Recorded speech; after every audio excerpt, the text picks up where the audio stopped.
ओम शांति। ओम शांति।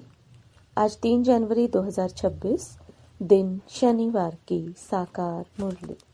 आइए अब सुनते हैं मीठे मीठे बाप दादा के मधुर महावाक्यों को। मीठे बच्चे, कदम कदम पर श्रीमत पर चलते रहो।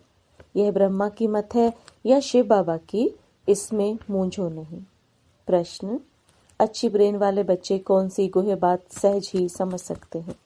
उत्तर, ब्रह्मा बाबा समझा रहे हैं या शिव बाबा। यह बात अच्छी ब्रेन वाले सहज ही समझ लेंगे। कई तो इसमें ही मूंझ जाते हैं। बाबा कहते, बच्चे बाप दादा दोनों इकट्ठे हैं, तुम मूंझो नहीं, श्रीमत समझकर चलते रहो। ब्रह्मा की मत का रिस्पॉन्सिबल भी शिव बाबा है। ओम शांति। रूहानी बाप बच्चों को समझा रहे हैं, तुम समझते हो हम ब्राह्मण ही रूहानी बाप को पहचानते हैं। दुनिया में कोई भी मनुष्य मात्र रूहानी बाप, जिसको गॉड फादर व परम पिता परमात्मा कहते हैं, उनको जानते नहीं हैं।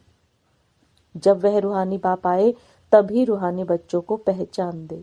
यह नॉलेज न सृष्टि के आदि में रहती न सृष्टि के अंत में रहती। अभी तुमको नॉलेज मिली है। यह है सृष्टि के अंत और आदि का संगम युग। इस संगम युग को भी नहीं जानते तो बाप को कैसे जान सकेंगे? कहते हैं, हे पतित पावन आओ, आकर पावन बनाओ। परंतु यह पता नहीं है कि पतित पावन कौन है और वह कब आएंगे।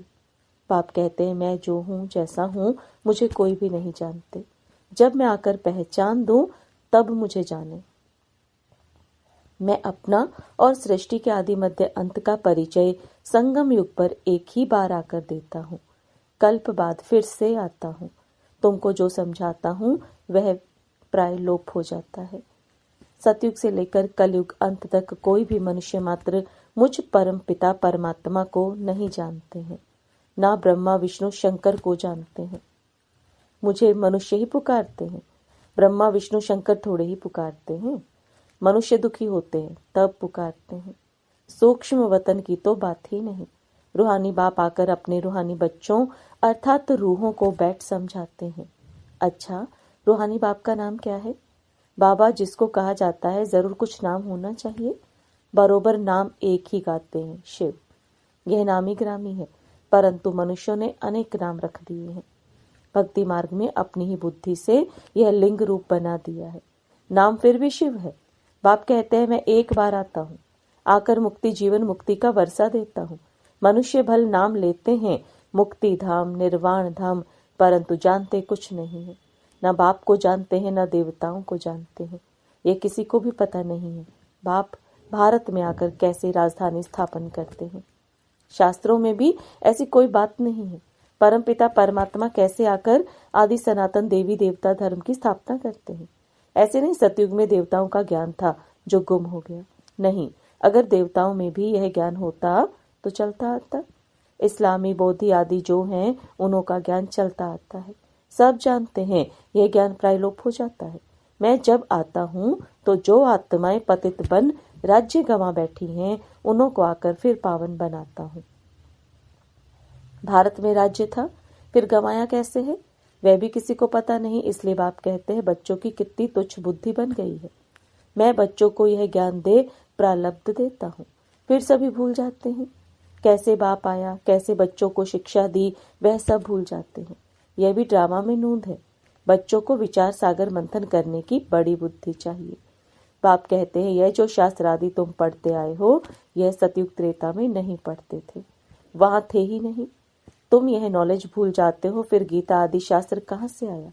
जिन्होंने गीता सुनकर यह पद पाया है वही नहीं जानते तो फिर और कैसे जान सकते?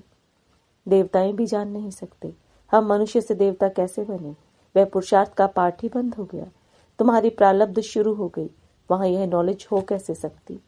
बाप समझाते हैं, यह नॉलेज तुमको फिर से मिल रही है। कल्प पहले मिसल तुमको राजयोग सिखलाए प्रारब्ध दी जाती है, फिर वहां तो दुर्गति है नहीं, तो ज्ञान की बात भी नहीं उठ सकती। ज्ञान है ही सदगति पाने के लिए, वह देने वाला एक बाप है। सदगति और दुर्गति का अक्षर यहाँ से निकलता है। सदगति को भारतवासी ही पाते हैं। समझते हैं हेवनली गॉड फादर ने हेवन रचा था। कब रचा यह कुछ भी पता नहीं। शास्त्रों में लाखों वर्ष लिख दिया है। बाप कहते हैं, बच्चों तुमको फिर से नॉलेज देता हूँ। फिर यह नॉलेज खल्लास हो जाती है तो भक्ति शुरू होती है। आधा कल्प है ज्ञान, आधा कल्प है भक्ति, यह भी कोई नहीं जानते हैं। सतयुग की आयु ही लाखों वर्ष देती है, तो मालूम कैसे पड़े। 5000 वर्ष की बात भी भूल गए हैं, तो लाखों वर्ष की बात कैसे जान सकें। कुछ भी समझते नहीं। बाप कितना सहज समझाते हैं। कल्प की आयु 5000 वर्ष है। युग ही 4 है, चारों का इक्वल टाइम 1250 वर्ष है। ब्राह्मणों का यह मिड गेट युग है, बहुत छोटा है उन 4 युगों से।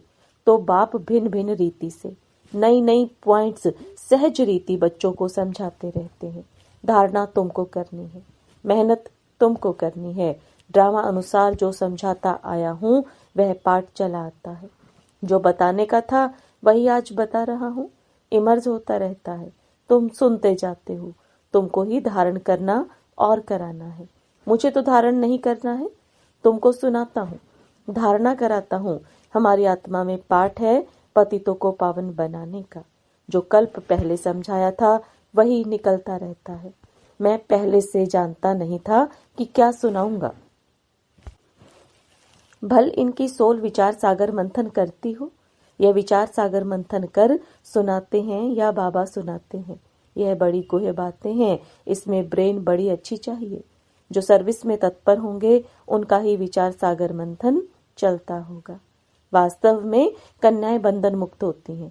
वे इस रूहानी पढ़ाई में लग जाएं, बंधन तो कोई है नहीं। कुमारियां अच्छा उठा सकती हैं, उनको है ही पढ़ना और पढ़ाना। उनको कमाई करने की दरकार नहीं है। कुमारी अगर अच्छी रीति से यह नॉलेज समझ जाए तो सबसे अच्छी है। सेंसिबल होगी तो बस इस रूहानी कमाई में लग जाएगी। कई तो शौक से लौकिक पढ़ाई पढ़ती रहती है। समझाया जाता है, इससे कोई फायदा नहीं। तुम यह रूहानी पढ़ाई पढ़कर सर्विस में लग जाओ। वह पढ़ाई तो कोई काम की नहीं है। पढ़कर चले जाते हैं गृहस्थ व्यवहार में, गृहस्थी माताएं बन जाती हैं। कन्याओं को तो इस नॉलेज में लग जाना चाहिए। कदम कदम श्रीमत पर चल धारणा में लग जाना है। मम्मा शुरू से आई और फिर इस पढ़ाई में लग गई। कितनी कुमारियां तो गुम हो गई। कुमारियों को अच्छा चांस है, श्रीमत पर चले तो बहुत फर्स्ट क्लास हो जाए। वह श्रीमत है, वह ब्रह्मा की मत है, इसमें ही मूंछ पड़ते हैं। फिर भी यह बाबा का रथ है ना, इनसे कुछ भूल हो जाए तुम श्रीमत पर चलते रहेंगे तो वह आप ही ठीक कर देंगे। श्रीमत मिलेगी भी इन द्वारा। सदैव समझना चाहिए, श्रीमत मिलती है फिर कुछ भी हो रिस्पॉन्सिबल खुद हैं। इनसे कुछ हो जाता है। बाबा कहते हैं मैं रिस्पॉन्सिबल हूँ। ड्रामा में यह राज नुंधा हुआ है, इनको भी सुधार सकते हैं। फिर भी बाप है ना, बाप दादा दोनों इकट्ठे हैं तो मूंझ पड़ते हैं। पता नहीं शिव बाबा कहते हैं व ब्रह्मा कहते हैं। अगर समझें शिव बाबा ही मत देते हैं तो कभी भी हिले नहीं।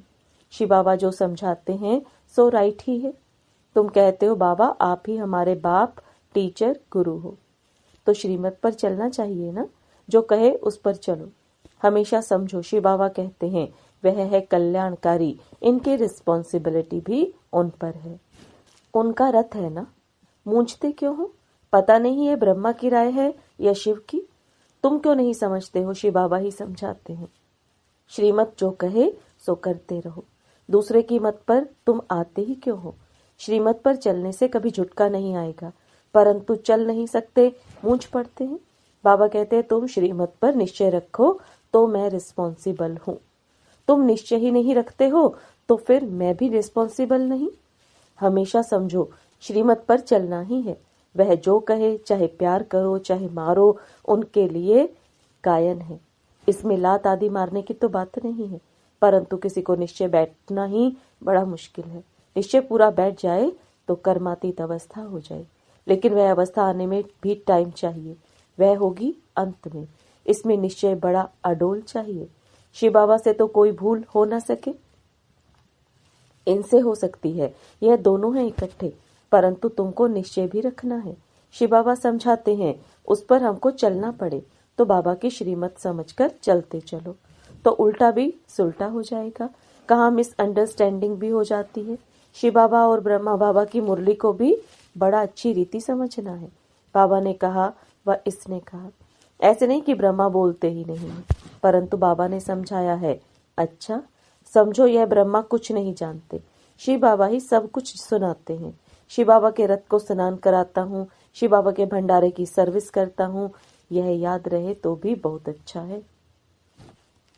शिव बाबा की याद में रहते कुछ भी करें तो बहुतों से तीखे जा सकते हैं। मुख्य बात है ही शिव बाबा के याद की, अल्फ और बे, बाकी है डिटेल। बाप जो समझाते हैं उस पर अटेंशन देना है। बाप ही पतित पावन ज्ञान का सागर है ना, वही पतित शूद्रों को आकर ब्राह्मण बनाते हैं, ब्राह्मणों को ही पावन बनाते हैं, शूद्रों को पावन नहीं बनाते। यह सब बातें कोई भागवत आदि में नहीं है। थोड़े थोड़े अक्षर हैं। मनुष्यों को तो यह भी पता नहीं है कि राधे कृष्ण ही लक्ष्मी नारायण है। मूंझ जाते हैं। देवताएं तो हैं ही सूर्यवंशी चंद्रवंशी, लक्ष्मी नारायण की डिनाइस्टी, सीताराम की डिनाइस्टी। बाप कहते हैं भारतवासी स्वीट चिल्ड्रन याद करो। लाखों वर्ष की तो बात ही नहीं है, कल की बात है। तुमको राज्य दिया था, इतना अकीचार अर्थात अथाह धन दौलत दिया। बाप ने सारे विश्व का तुमको मालिक बनाया और कोई खंड थे नहीं। फिर तुमको क्या हुआ? विद्वान आचार्य पंडित कोई भी इन बातों को नहीं जानते। बाप ही कहते हैं, अरे भारतवासियों, तुमको राज्य भाग्य दिया था ना। तुम भी कहेंगे शिव बाबा कहते हैं इतना तुमको धन दिया, फिर तुमने कहाँ गंवा दिया। बाप का वर्षा कितना जबरदस्त है। बाप ही पूछते हैं ना, वह बाप चला जाता है तो मित्र संबंधी पूछते हैं, बाप ने तुमको इतने पैसे दिए, सब कहाँ गंवाए। यह तो बेहद का बाप है। बाप ने कौड़ी से हीरे जैसा बनाया, इतना राज्य दिया, फिर पैसा कहाँ गया। तुम क्या जवाब देंगे? किसी को भी समझ में नहीं आता है। तुम समझते हो, बाबा पूछते ठीक है, इतने कंगाल कैसे बने हो। पहले सब कुछ सतो प्रधान था, फिर कला कम होती गई तो सब कुछ कम होता गया। सतयुग में तो सतो प्रधान थे, लक्ष्मी नारायण का राज्य था। राधे कृष्ण से लक्ष्मी नारायण का नाम जास्ती है। उन्हों की कोई ग्लानी नहीं लिखी है और सबके लिए निंदा लिखी है। लक्ष्मी नारायण के राज्य में कोई दैत्य आदि नहीं बताते हैं। तो यह बातें समझने की है। बाबा ज्ञान धन से झोली भर रहे हैं। बाप कहते हैं बच्चे इस माया से खबरदार रहो। अच्छा मीठे मीठे सिकिलदे बच्चों प्रति माता पिता बाप दादा का याद प्यार और गुड मॉर्निंग। रूहानी बाप की रूहानी बच्चों को नमस्ते। रूहानी बच्चों की रूहानी बाप दादा को याद प्यार गुड मॉर्निंग और नमस्ते। धारणा के लिए मुख्य सार, सेंसिबल बन सच्ची सेवा में लग जाना है। जवाबदार एक बाप है, इसलिए श्रीमत में संशय नहीं उठाना है। निश्चय में अडोल रहना है। विचार सागर मंथन कर बाप की हर समझानी पर अटेंशन देना है। स्वयं ज्ञान को धारण कर दूसरों को सुनाना है। वरदान, अपने अनादि आदि रियल रूप को रियलाइज करने वाले संपूर्ण पवित्र भव। अपने अनादि आदि रियल रूप को रियलाइज करने वाले संपूर्ण पवित्र भव। अब बाप दादा के वरदान को विस्तार में समझेंगे। आत्मा के अनादि और आदि दोनों काल का ओरिजिनल स्वरूप पवित्र है। अपवित्रता आर्टिफिशियल शूद्रों की देन है। शूद्रों की चीज ब्राह्मण यूज नहीं कर सकते, इसलिए सिर्फ यही संकल्प करो कि अनादि आदि रियल रूप में मैं पवित्र आत्मा हूँ। किसी को भी देखो तो उसके रियल रूप को देखो, रियल को रियलाइज करो तो संपूर्ण पवित्र बन फर्स्ट क्लास व एयर कंडीशन की टिकट के अधिकारी बन जाएंगे। स्लोगन, परमात्मा दुआओं से अपनी झोली भरपूर करो तो माया समीप नहीं आ सकती। परमात्मा दुआओं से अपनी झोली भरपूर करो तो माया समीप नहीं आ सकती। अव्यक्त इशारे, इस अव्यक्ति मास में बंधन मुक्त रहे जीवन मुक्त स्थिति का अनुभव करें। मेजॉरिटी बच्चों ने अभी लोहे की जंजीरें तो काट ली हैं, लेकिन बहुत महीन और रॉयल धागे अभी भी बंधे हुए हैं। कई पर्सनैलिटी फील करने वाले हैं, स्वयं में अच्छाइयां हैं नहीं, लेकिन महसूस ऐसे होती हैं कि हम बहुत अच्छे हैं, हम बहुत आगे बढ़ रहे हैं। यह जीवन बंध के धागे मेजॉरिटी में हैं।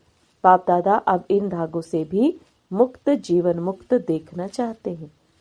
ओम शांति। ओम शांति।